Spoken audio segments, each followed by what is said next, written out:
नमस्कार। आज तारीख है 7 फरवरी 2026। शुरू करते हैं आज का द हिंदू एडिटोरियल विश्लेषण।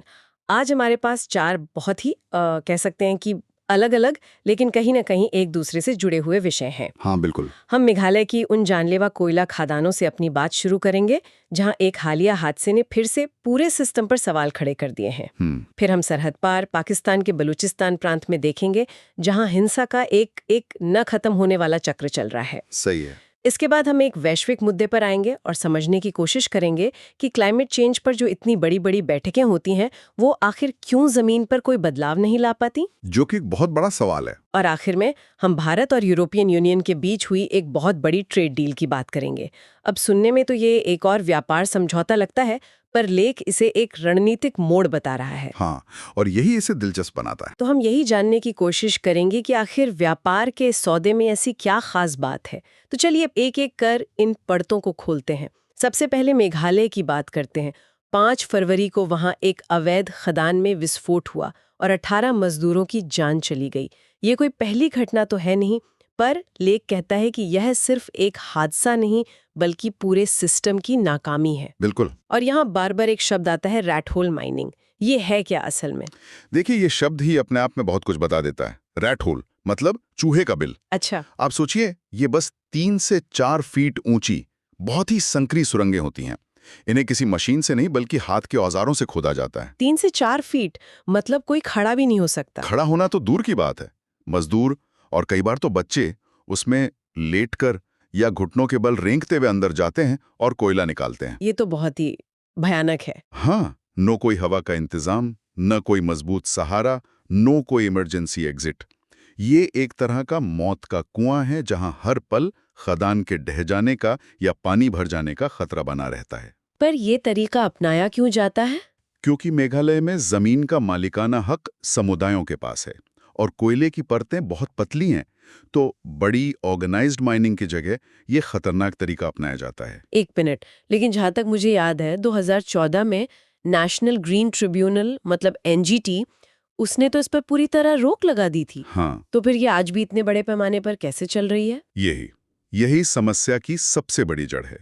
रोक तो है, लेकिन वो सिर्फ कागज पर है। सिर्फ कागज पर? हाँ, इसके पीछे कई वजहें हैं। पहली और सबसे बड़ी वजह है आर्थिक मजबूरी। स्थानीय लोगों के लिए रोजगार के दूसरे मौके लगभग न के बराबर हैं। तो उनकी पूरी आमदनी इसी जानलेवा काम पर टिकी है। बिल्कुल। दूसरा, खदानों का मालिकाना हक और ठेकेदारी इतने छोटे छोटे टुकड़ों में बटे हैं कि किसी एक की जवाबदेही तय करना नामुमकिन हो जाता है। और सब कुछ गैर कानूनी है तो फिर? हाँ, तो जो लोग ये खदानें चलाते हैं वो न तो हादसों की रिपोर्ट करते हैं, ना ही मजदूरों का कोई रिकॉर्ड रखते हैं। अच्छा। तो जब 15-20 लोग एक साथ मर जाते हैं तब तो खबर बन जाती है, लेकिन हर रोज जो वहाँ दूषित पानी, एसिड रेन और बाल मजदूरी जैसी समस्याएं हैं, वो किसी को नजर नहीं आती। ये तो बहुत ही निराशाजनक तस्वीर है। मतलब सिस्टम ही ऐसा बना है कि किसी की जवाबदेही तय ही ना हो पाए। तो क्या लेख बस समस्या बताकर छोड़ देता है या कोई रास्ता भी सुझाता है? नहीं, लेकिन एक बहुत ही व्यवहारिक 3 तरफा समाधान सुझाता है। अच्छा, क्या है वो? पहला, इस अवैध काम को महंगा और मुश्किल बना दो। टेक्नोलॉजी का इस्तेमाल करो, जैसे कोयला ढोने वाले हर ट्रक में जीपीएस ट्रैकिंग लगाओ। ताकि पता चले कि कोयला कहाँ से आ रहा है। हाँ, सैटेलाइट और ड्रोन से खदानों पर नजर रखो और साथ ही इसे सामाजिक लूक से भी महंगा बनाओ। मतलब सामुदायिक निगरानी को बढ़ावा दो और जो जुर्माना वसूला जाए उसका एक हिस्सा स्थानीय निकायों को दो। ताकि वो भी इसे रोकने में मदद करे। ठीक है, मतलब इसे छुपाना मुश्किल कर दो। लेकिन सिर्फ सख्ती से तो काम नहीं चलेगा। लोगों के पेट का भी तो सवाल है। बिल्कुल, और यही दूसरा कदम है, लोगों को विकल्प देना। जब तक लोगों के पास सम्मान से जीने का कोई दूसरा रास्ता नहीं होगा, वो अपनी जान जोखिम में डालते रहेंगे।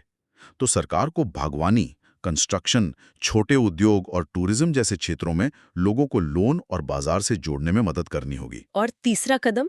तीसरा और सबसे जरूरी कदम है सप्लाई साइड को खत्म करना। मतलब जो मजदूर हैं उन पर कार्रवाई करने की बजाय उन ठेकेदारों और दलालों को पकड़ो जो बाहर से सस्ते मजदूर लाकर इस धंधे को चलाते हैं। अच्छा, जड़ पर हमला करना। हाँ, लेख ये भी कहता है कि मजदूरों को माफी का वादा देकर गवाही देने के लिए प्रोत्साहित किया जाए और जो भी अधिकारी इस भ्रष्टाचार में शामिल हैं उन पर सख्त कार्रवाई हो। इसे सिर्फ एक कानून व्यवस्था का मुद्दा मानने से यह समस्या और गहरी होती जाएगी। मेघालय की ये कहानी दिखाती है कि कैसे जमीनी स्तर पर सरकार की नाकामी और आर्थिक मजबूरी एक खतरनाक चक्र बनाती है। अगर हम इसी नजरिए को थोड़ा बड़ा करके देखें तो हमें पाकिस्तान के बलूचिस्तान में भी कुछ ऐसा ही दिखता है। बस वहां का पैमाना कहीं ज्यादा बड़ा और हिंसक है ना। हाँ, बलूचिस्तान की स्थिति बहुत ही जटिल है। हाल ही में 31 जनवरी को बलूचिस्तान लिबरेशन आर्मी यानी BLN ने जो हमले किए, उनमें करीब 30 नागरिक और 18 सुरक्षाकर्मी मारे गए। और जवाब में पाकिस्तानी सेना ने क्या किया? जवाब में पाकिस्तानी सेना ने 150 लड़ाकों को मारने का दावा किया। लेकिन ये बस उस हिंसा के चक्र की एक और कड़ी है जो दशकों से चली आ रही है। मतलब ये एक पैटर्न है। हाँ, हमले के बाद सेना एक बड़ी कार्रवाई करती है, कुछ लोग मारे जाते हैं और फिर कुछ महीनों की शांति के बाद सब कुछ पहले जैसा हो जाता है। दूसरी तरफ BLA जैसे कई बलूच विद्रोही समूह अब बलूच आजुई संगर नाम का एक साझा मोर्चा बनाकर ज्यादा तालमेल से हमले कर रहे हैं। लेकिन ये लड़ाई आखिर है किस बात की? मतलब बलूच राष्ट्रवादी चाहते क्या है और पाकिस्तानी सरकार का इस पर क्या रुख है? इसकी जड़ें बहुत गहरी हैं। पहला और सबसे बड़ा मुद्दा है संसाधनों का। बलूचिस्तान पाकिस्तान का सबसे बड़ा और सबसे ज्यादा संसाधन वाला प्रांत है। वहाँ गैस है, मिनरल्स हैं। हाँ, गैस है, मिनरल्स हैं, सोना है। लेकिन बलूच राष्ट्रवादियों का आरोप है कि इन संसाधनों का फायदा उन्हें नहीं मिलता। चीन पाकिस्तान आर्थिक गलियारा CPEC, उसका उदाहरण दिया जाता है कि प्रोजेक्ट तो बलूचिस्तान से गुजरता है, लेकिन इससे स्थानीय लोगों को ना रोजगार मिलता है न कोई और फायदा। दूसरा बड़ा मुद्दा मानवाधिकारों का है। ह्यूमन राइट्स ग्रुप्स लगातार वहां एनफोर्स्ड डिसअपीयरेंसेस, मतलब लोगों को जबरन गायब कर दिए जाने और एक्स्ट्रा जुडिशियल किलिंग्स के मामले उठाते रहे हैं। बिल्कुल, बिना किसी कानूनी प्रक्रिया के मार दिए जाने के मामले। और पाकिस्तान की सरकार का इस पर क्या कहना है? पाकिस्तान की सरकार का रवैया हमेशा से बल प्रयोग का रहा है।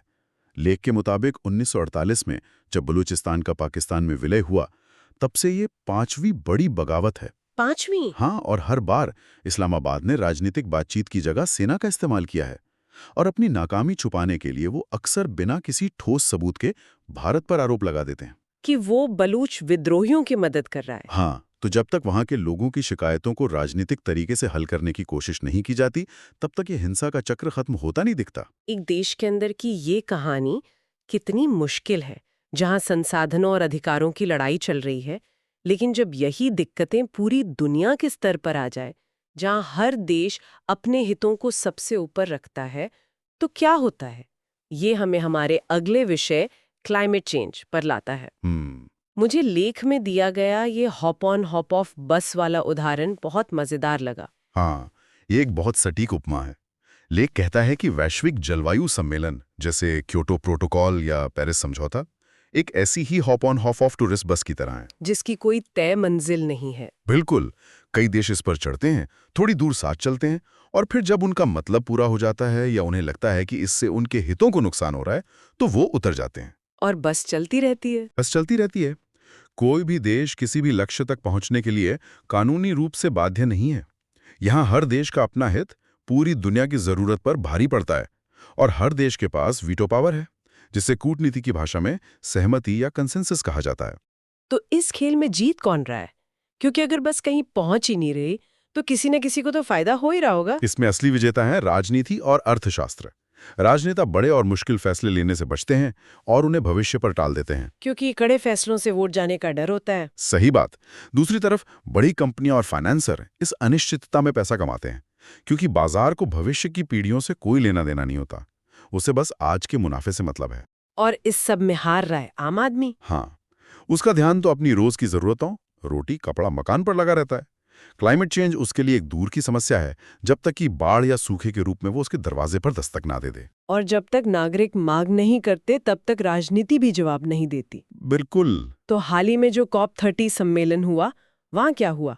क्या बस का कोई नया रूट तय हुआ या सब पुराने ढर्रे पर ही चलता रहा? नतीजा वही पुराना है।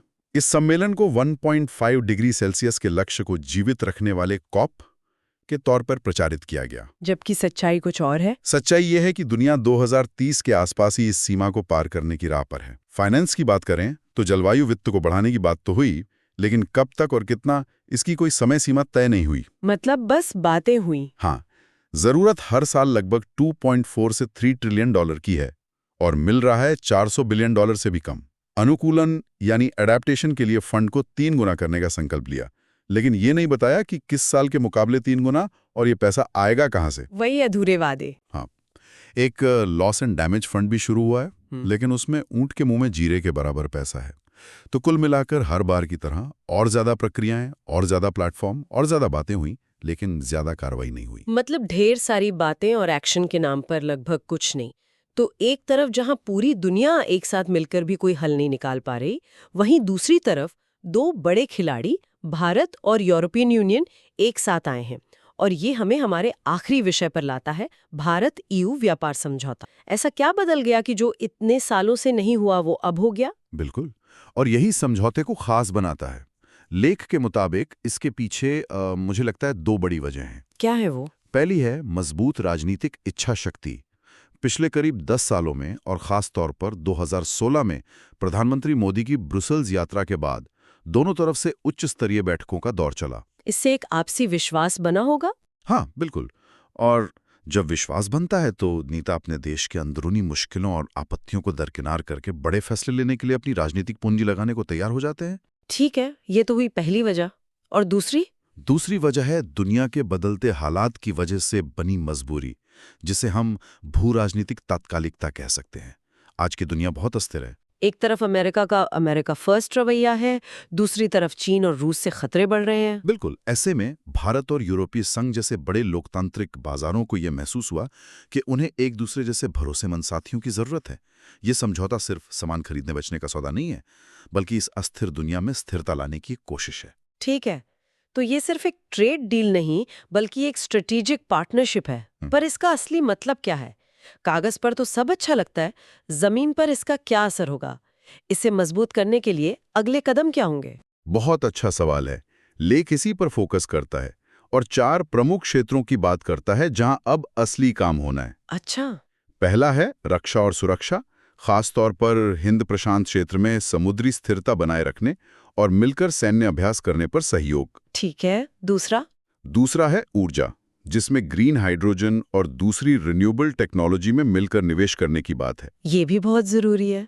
तीसरा और बहुत महत्वपूर्ण क्षेत्र है टेक्नोलॉजी, आर्टिफिशियल इंटेलिजेंस, सेमीकंडक्टर और डेटा को लेकर नियम कानून बनाने में सहयोग करना, ताकि दोनों पक्ष तकनीक की इस नई दौड़ में पीछे ना रह जाएं। और चौथा? और चौथा है मोबिलिटी, यानी छात्रों, रिसर्चरों और कुशल कामगारों की एक दूसरे के यहाँ आवाजाही को आसान बनाना, ताकि सिर्फ सरकारों के नहीं बल्कि लोगों के बीच भी रिश्ते मजबूत हों। बिल्कुल। तो ये आर्थिक सौला तो बस एक शुरुआत है, असली परीक्षा अब शुरू होगी। हाँ, बिल्कुल। ये समझौता भारत और यूरोपीय संघ दोनों को उस बहुध्रुवीय दुनिया के विचार को हकीकत में बदलने का एक मौका देता है, जिसकी वे हमेशा बात करते हैं। मतलब एक ऐसी दुनिया जो सिर्फ एक या 2 महाशक्तियों के इशारे पर ना चले। ये सौदा उस लंबी साझेदारी का बस पहला कदम है। तो आज हमने मेघालय की एक स्थानीय खदान से लेकर बलूचिस्तान के राष्ट्रीय संघर्ष, फिर जलवायु परिवर्तन के वैश्विक गतिरोध से होते हुए भारत और यूरोपीय संघ की एक नई रणनीतिक साझेदारी तक का सफर तय किया। हर जगह शासन और रणनीति की अलग-अलग परतें दिखाई दी। हाँ, और अगर आप देखें तो आज के सभी लेख कहीं ना कहीं शासन की नाकामियों पर ही रोशनी डालते हैं, चाहे वो स्थानीय स्तर पर हो, राष्ट्रीय या फिर वैश्विक। एक तरफ भारत यूरोपीय संघ का समझौता एक नई उम्मीद जगाता है कि कैसे बड़ी शक्तियां मिलकर स्थिरता ला सकती हैं, लेकिन ये एक बहुत बड़ा सवाल भी खड़ा करता है ना? क्या सवाल? सवाल ये कि क्या इस तरह की बड़ी उच्च स्तरीय साझेदारियां उन गहरी जमीनी शिकायतों और वैश्विक सिस्टम की नाकामियों का हल निकाल सकती हैं जिनकी हमने आज बात की, या फिर ये सिर्फ बड़े स्तर की व्यवस्थाएं बनकर रह जाएंगी जो जमीनी हकीकत पर, चाहे वो मेघालय की कोई खदान हो या कोई जलवायु शिखर सम्मेलन, कोई ठोस बदलाव लाने में संघर्ष करती रहेंगी?